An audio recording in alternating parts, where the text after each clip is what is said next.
Hey guys, hope everyone is staying safe and enjoying some time away from school, but we are trying to get back to something like our normal routines. Obviously, definitely not normal, but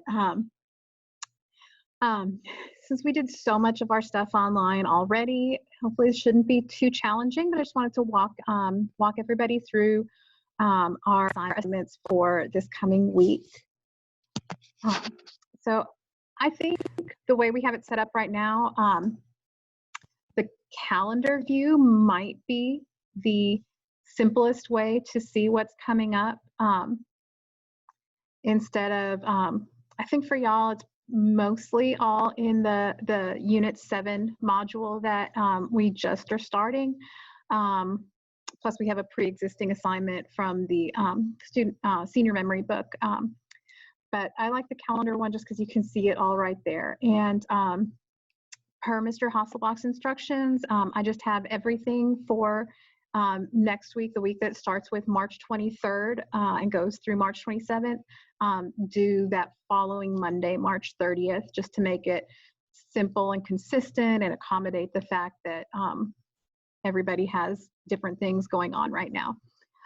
So there's two short stories that we'll be reading and discussing for sure online in Canvas, but hopefully if y'all got my email, also maybe doing a little video chat discussion if we can. I think that would be helpful, but I understand, again, everybody's schedule and technology are different.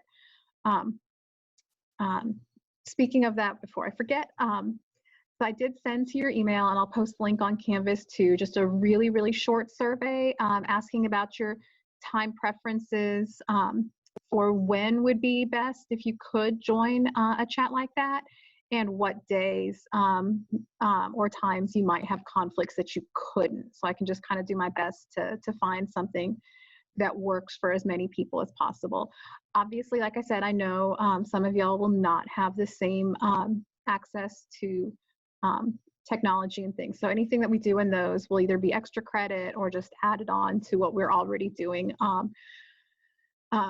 Right now, I have no plans to require you to participate in an online discussion, this type of video thing. The Canvas one will be for grade. I will have the option for those of you, again, that are having limited access to internet or to devices to write your responses out if necessary. And I'll change the weighting there if you're having to do it on paper. I will not assume that you can respond to somebody else. You know, you don't have to send them a postcard in the mail saying, yes, you had a great point, because you may not have been able to see their point. I get it. But as much as possible, I'd like to try and keep as much of what we do going on. So like I said, there's two short stories, and I think the order I have them in your packet, the first one I'm going to show you right now is called The Storyteller. It is on Common Lit, and I am going to give y'all just a simple participation grade for doing the Common Lit questions. So don't stress about those. I know they can be weird sometimes, but you can definitely read the story on there. And like I said, I'll give you a simple grade for those questions. But then I have on here on Canvas some more open-ended discussion questions that hopefully not hopefully, I made sure they tie into our unit from the AP curriculum a little bit better than some of those Common Lit questions may have.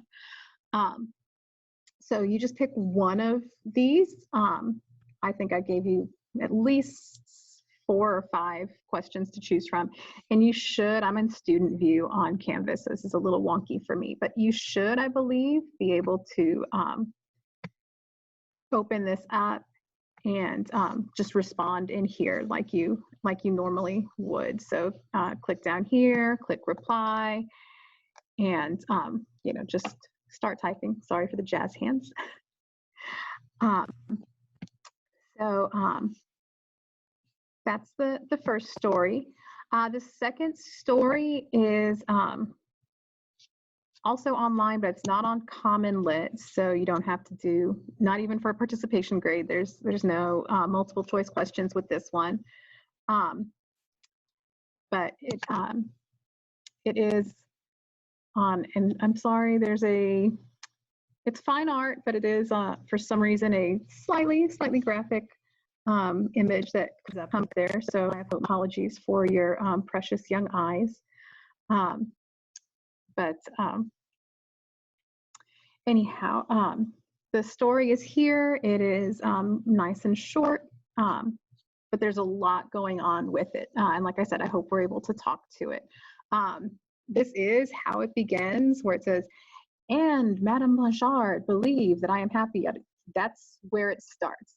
Don't get a lot of stories that just start with the word "and." I know you probably had some elementary school teachers tell you never, ever, ever to start with the word "and," but when you're a professional author, you get to break those rules.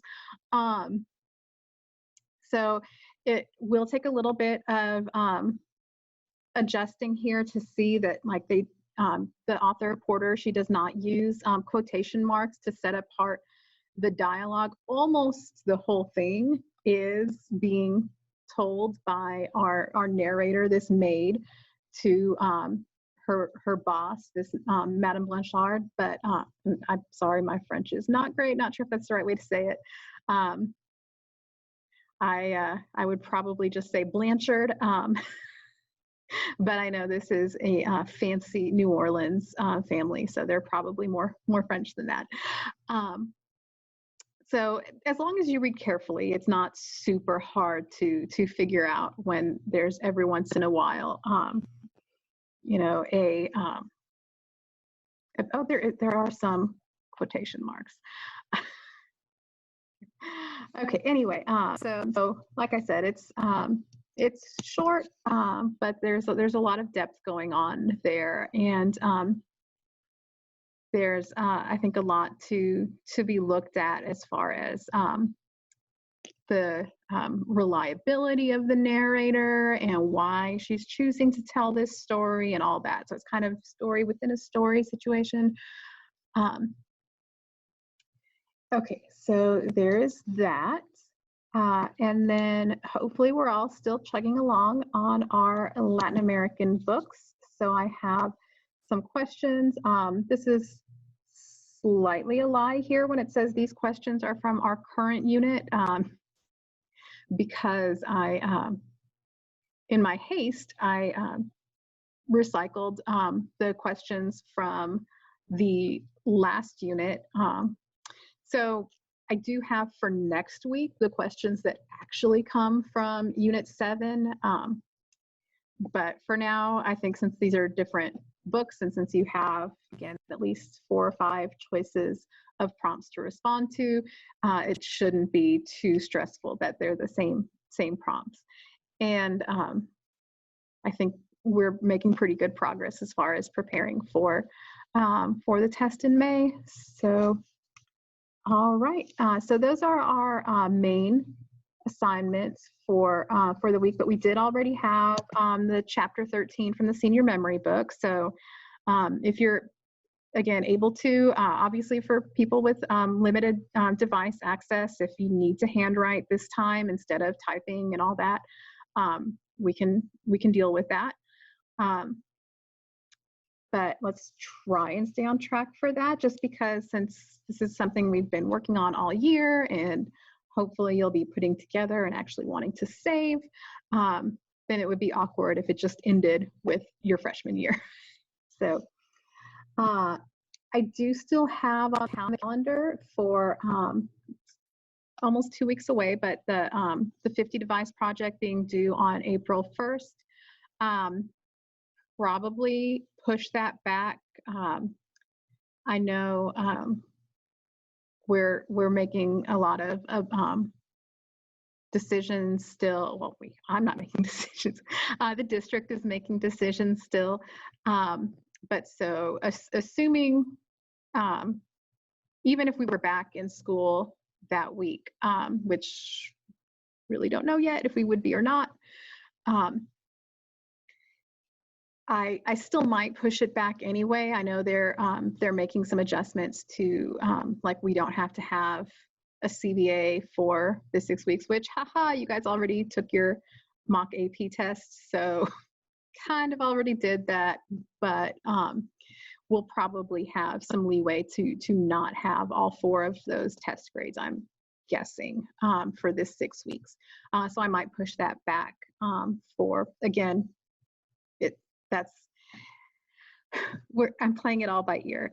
So just to say, if you are working on it, I still would suggest as you're reading your novel that you keep track of them, just because I think for most of you, it's probably a lot easier to write down things like, oh, hey, that's a metaphor. Oh, hey, there's alliteration as you go. Just keep it in a notebook or on note cards or sticky notes, whatever works for you. And then make something pretty later on, rather than trying to go find all 50 things at the end, while you're also trying to create something creative.